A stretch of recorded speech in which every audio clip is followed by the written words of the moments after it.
Shah Rukh Khan, it is a pleasure to be here in your home. Thank you so much for having us over. With Raees, you've returned to the thriller genre after a few years, but actually it was this genre which really made you a star very early on in your career. Is it fun being bad? I like it. I really enjoy it. I've always maintained that. As a matter of fact, when I did Dar and Bazigar, and actually they were true blue thrillers. You know, to be honest, there was no larger-than-life persona created for them, or they were not star vehicles where you walked in a certain way and won over. There was no justification. That's what I liked about Bazigar and Dar. That there was no justification for being a bad guy. And that, I think, is the biggest trait of playing a character rather than a star bad guy. And then, I guess, you know, I'd overdone them, so nobody gave me roles like that. Don is actually a more sexy variant of that, but that's like a franchise where he keeps coming back and doing bad things. He's evil, but he's stylishly evil, so he gets by, I guess. But this one, Raees, is extremely gritty. I think it's a little more real based too. Of course, it'll have its songs and stuff. We have to put it because it's a big film and we need to cater to the parameters of commercial cinema. But within all that, I think what we've tried to get is, still make it as realistic as possible. But I enjoy playing bad. I think I have a, I think bad guys are a little mad. I think, you know, sometimes they're psychopathic, like Dar was, I assume, or maybe even Gaurav was a little gone off the hinge. But what I think is a lover and a madman are alike, as Shakespeare said. So when you play a bad guy, an intense guy, and when you play a lover, they are actually just variants of the same person, same character, because they're obsessive. Lovers are, so are bad guys. They're intense, so are lovers, and so are bad guys normally. They stop at nothing, at no cost, to get where they want to, whether it's someone that you love or it's the thing that you desire to be successful at. So I think somewhere, because I play lovers, it's only very natural that I should play the bad guy and enjoy it as much as I enjoy lover.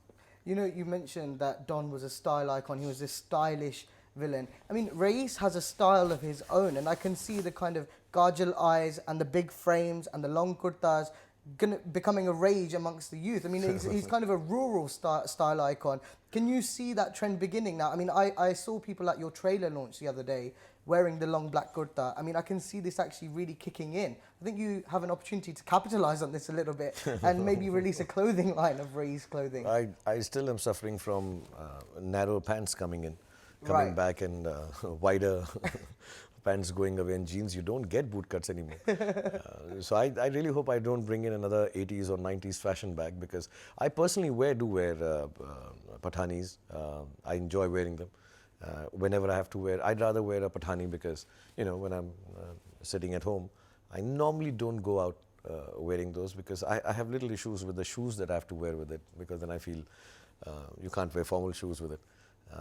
But I think it's coming in from the character that Rahul had done and the stylist on it, because it's set in 80s and 90s, and it's set in a smaller town maybe, or a mohalla, or different mohallas. Yeah, so it is a little more earthy, and I think somewhere we were just sitting and discussing, and we said, should we wear coal? And I said, yeah, why not, let's try it. And everyone said I look very evil with the coal, and like even sometimes when I finish shooting and come home, like my kids say, but take this off, you're looking so evil and scary. So it kind of helped, because Raees is meant to scare a few people, the bad guys away, the bad guys in his bad guy team. I don't know, if it comes back, it's nice. We never thought of it. To be honest, I've never thought of Raees as a fashion icon, or he'll start a trend. But it's interesting to see, you know, kids wearing coal and all when they come for the trials. I mean, I saw some, you know, and coal is a good thing. I think it's nice to wear gold, but I didn't think of it like a stylish or a style statement, really. Shah Rukh Khan, the brand, is an international phenomenon. He's the second richest actor in the world, the most recognized Bollywood star globally. Has Shah Rukh Khan, the brand, become bigger than anything you ever wanted it to be? Are you still in control of who SRK is? There are two parts to it. One, I never thought of myself becoming a brand. It was never a conscious decision to think of doing things which would lead to something. I think that happens now in more modern times, or at least in India in modern times, where imagery is created by management or social media or the things that you do. So there are some very clear-cut directions given that you have to do a certain kind of cinema, you have to do certain kind of interviews, you have to do certain kind of covers, and you have to do certain kind of social work. All of them will make the imagery that you want to build for your star. I think maybe in the West it already has been done. In India it's a new thing. But I do see management crews working towards creating a brand for a star, and which lends itself to maybe extensions into clothing brands and shoe brands and um, what have you. I've always done things that I felt like doing, and that brings me to the second part. Because I'm like that, yeah, the brand can completely go out of control sometimes. It just goes out of control. It's completely anti the brand, which has got built on its own. I don't even know the tenets of that brand. I don't know, can I recreate it? I don't know if on my own can I write the 10 points you need to do to create a brand like I've become. I've never sat in a management group and found out what works for me. The other day there was a PR agency. I don't have a PR right now. The company doesn't have a PR, and they came down and an amazing write-up they had about the 5 things that work for me and the 3 things that don't work for me. And one of them was that in the last few films, I've been kind of mean to the ladies in the film, whether it was Dilwale or it was even Happy New Year. I was treating Kajol and Deepika badly. And that's why people didn't like me, because and I'm like, no, I treated them well. I was nice to them. One of them nearly shot my head off, and I was still kind to her. So there was a whole thing, and they had a study according to that, and I'm assuming, for whatever it is worth, it must have been right according to their sampling. But I've never taken things so intricately. I've just done things that I feel, and more often than not, it has gone right. But I don't know how to do it right again. And sometimes, when I do things that I feel like, it's anti that brand, which I don't know what it stands for. So it seems like, oh, you should not have done that. Oh, you should not have met that person. Oh, you should not have said that. And I'm like, but I've said this 20 years ago also, and it was all right to build this brand. How is it bringing it down now? So I don't understand that part of it. And also, I'll be very honest, I've never given myself the kind of import I'm given exteriorly. When people from the outside, and I treat myself very normally. And I think sometimes that goes against the brand, so to say, because I do things just off the cuff. And, people would tell me, why do you go to these 3 places? I said, because I felt like. A friend called me. I was just driving back, and I said, listen, let me just drop into this party. No, you're spreading yourself too thin. I'm like, but that's okay. I had fun. I wanted to go and say hi to X person or Y person. I just wanted to get a hug. I've known this person for 20 years.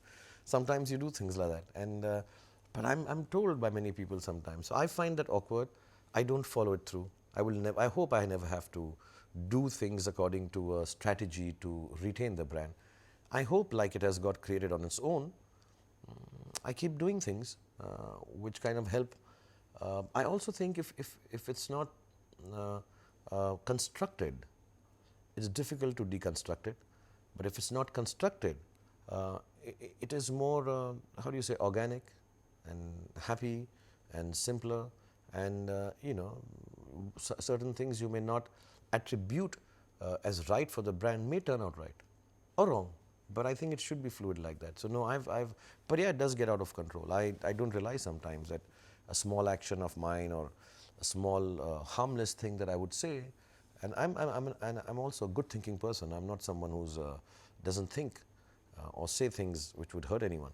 But I know sometimes even the simplest of things said or the simplest of actions can seem to trouble people, and that's a little shocking to me, and sometimes has made me a little more wary of what I should do, where I should do, how I should do, and when I should do. At the same time, though, I've read countless and seen countless interviews of yours where you've said that you've worked for the recognition of other people. You want to be famous. You want people to recognize you on the streets. You want people to know who you are. But, just getting to your house is such a problem. There's absolutely crowds and swarms of people who stand outside your house every weekend. Every time that you land at a different airport, there is paparazzi waiting for you. You have to go to either London or LA to get a bit of time away from the hustle and bustle of Mumbai. Isn't it not tiring after a point? Uh, if I am on my personal time, um, it can be a little. How do I say? It's not tiring. It's not irritating. It can get a little. Oh. But I think the people I spend my personal time with, which is family, they understand it. So we have a simple system. We don't go anywhere together. They just go earlier or later. And I just end up there, so they don't need to face it. And if they don't need to face it, and then I'm comfortable with it. I'm okay. So yeah, one has to give up a few things, like if they want to have a good dinner somewhere, it's better I don't accompany them to the dinner, because it won't be so nice. People will come, and we are a courteous set of families, so we will do the pictures, and you do one, it'll lead to 10 or 15, and people are very nice. They do ask you, but you feel bad saying no. Everybody will come, excuse me, I hope I'm not disturbing you, but can I take a picture? And you're like, yeah, please, can I just finish eating? You'll do all that. So the kids move away. The family kind of just disperses quietly and goes away. No, it doesn't become tiring. I'm used to it. I'm used to it. I'll be honest. Like you said, I said I worked for it. I didn't know I'm getting into this much. Nobody knows, to be honest. But now that I'm there, I can't be ungrateful about it, or I can't be irritated with it, or I can't. And I do this whole day. It's like I can't avoid it. It is unavoidable. So I've gotten used to it. It's not something that I can change, and I don't want it to change. I would like people to love me, and I still have the same desire, but how much ever I try to avoid it, I can't, so you accept it. It's a part and parcel of my life. It does take away. That's why I've said it before, that I think the families of people who become public figures have to, they are the ones who have to make a sacrifice, I think, in their heads and heart. Perhaps not even physically, but in the head and heart, that listen, this person doesn't really belong to us, or his time or her time is not completely ours. And that's why I really appreciate my family. On my own, yeah, I can wear a hoodie and hide under a car, which I do very often. I even travel in the trunk of my car sometimes to get somewhere. I'm like, Really? I'll just hide and go, and quietly go have a good drink with a friend, or just sit down and chat and come back like that. I can't imagine Shah Rukh Khan sitting in the trunk of a car for some reason. I'm compact size, I fit in. Coming back to your film, coming back to Raees, a year ago you told me that Bollywood would need to change its style if it was ever to gain wide recognition from Hollywood. For me, Raees has all the ingredients of the perfect Bollywood film. Why choose to produce this as well? Are you no longer interested in crossing new territories? Because at one point you were very active in taking Bollywood to new territories. I think one of the things, apart from the formatting of the film, that it's going to be an hour and a half long without the song and dance. Fan was like that. Fan was shorter. Fan is without song and dance. Fan is actually without a leading lady, in a certain sense. But I think somewhere the other aspect which will take Indian cinema forward is also, and Raees is not that film, let me be clear. I don't think it's the format for it to cross over. But there is one part of it which will be quite, can be liked by even non-regular Indian film audience around the world. The earthiness of Indian storytelling. So I think somewhere it's a very modern take on an 80s kind of a film. It's not a masala film, so to say.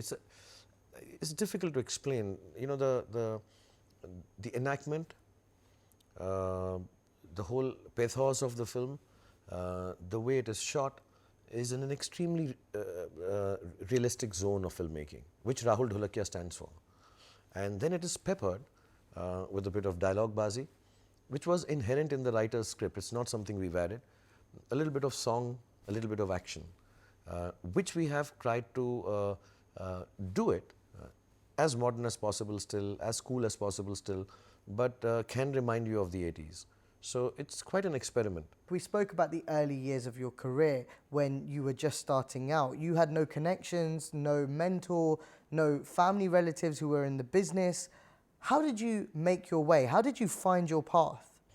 I think the best part, and I would say to a lot of people who are not from the film industry, because there's always this comparison, because yes, we can't deny the fact that a lot of people follow the footsteps of their fathers and mothers who are already in the film industry, maybe even have easier access to getting into films than people from the outside. And I think that's true.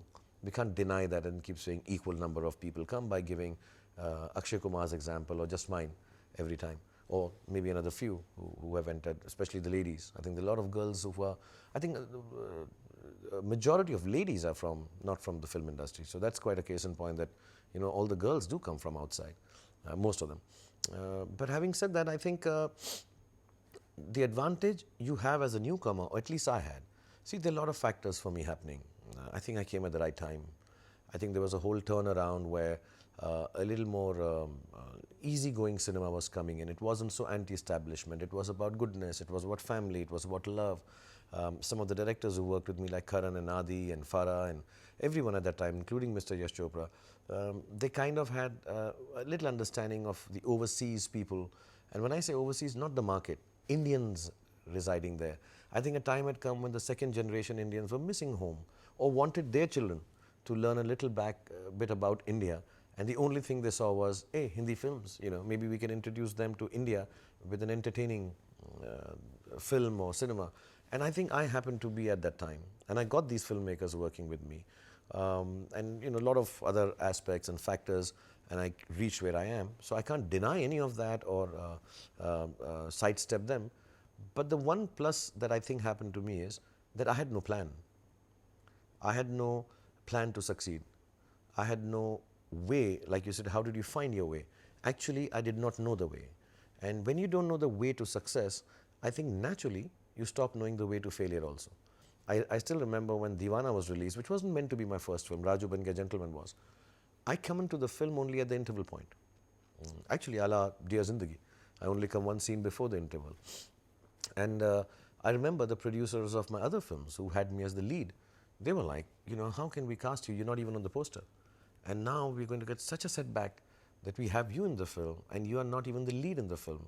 The late Divya Bharti is and Mr. Rishi Kapoor is. And I'm like, no, I think I have a very good role. It'll all turn out well. And it did. So they were also wrong in a way. And I really didn't understand it when they were saying, you don't have the main part, you're not on the, I wasn't on the hoardings because I wasn't a big enough star, and rightly so. So for me, I think doing a lot of these things, Bazigar and Dar was rejected by most of the established actors then because they felt it's wrong for the imagery or for their brand. And to me, it was, this is really cool, man. I mean, I'm from theatre, and who gets a role to do like this? And none of the actors have ever done it. There was not even this thought. I'm like, this will be very nice to do. You know, say, I love you, Kiran. It'll be very cool. Let's just do it. And maybe, you know, we talk about the evolution of audience, and they're ready for this, they were ready for that. I think audience has always been evolved. They just need to have new, different things. And if you're a new, different thing from outside the film industry, you better give them new, different things. Because from inside the industry, we already have the existing things. So I think that really played out to my advantage. Does all this success, this home, this luxury feel more earned? Do you feel more deserving of this because you didn't have a godfather to thank? You know, it sounds arrogant, but I do tell my kids the truth. I'm very well mannered, and so are my kids, I think. There are two things that I want to not have to do when I'm not working. At the end of it, whatever the fate is, whether I'm still well-to-do or not, whether I'm happy or not, or whatever, wherever life takes me at the end of my life, there are two things I don't want to happen, and that is, I don't want my kids to ever thank anyone on my behalf or have to say sorry on my behalf. So I don't want to sound arrogant, but that's what I work for. And it's not because I don't have a godfather. I'll still thank enough people. I think I owe a huge amount of gratefulness to lots and lots of people who have worked on making me who I became. You know, some good choices, some bad choices, but they were always there to take me forward. And I mean, I really need to thank the people in the film industry because they've really loved me. It's as if they were waiting to adopt me. You know, they just needed one kid from the outside, you know. They needed one surrogate or orphan child that, listen, we need one orphan here. And they just adopted me. And, you know, I thought I'll be working here for like 2 years or 1 year and go back home. And suddenly they made me an adopted child, such a part and parcel of their family, that maybe my family can look forward to being part of this family now, which I never thought would happen. But having said that, I've never taken this arrogantly, that listen, I'm in comfort because I don't need to thank anyone. I've never taken it. But I do hope I don't have to say sorry to anyone, or my kids don't have to say sorry to anyone. And those are things which matter to me. So I do try to lead my life. The things you said about comfort and living and am I deserving of this, I don't know. I will never know that. Because I sincerely feel I've been given a lot more than I deserve. Anyone in my situation, I would wish happiness upon everyone to the extent that I got myself in this life. At the age of 51, I'm halfway there. I really feel that it's the happiest life anyone could have. Do I deserve it? I don't know. Have I done enough to deserve it? I don't think so. And that's why I don't spend most time in the house, in the comfort of my bedroom or the living room, because I want to go out and keep working, keep working, keep working, so that somewhere, even if I don't feel I deserve it, at least I don't have to say sorry or thank you to anyone.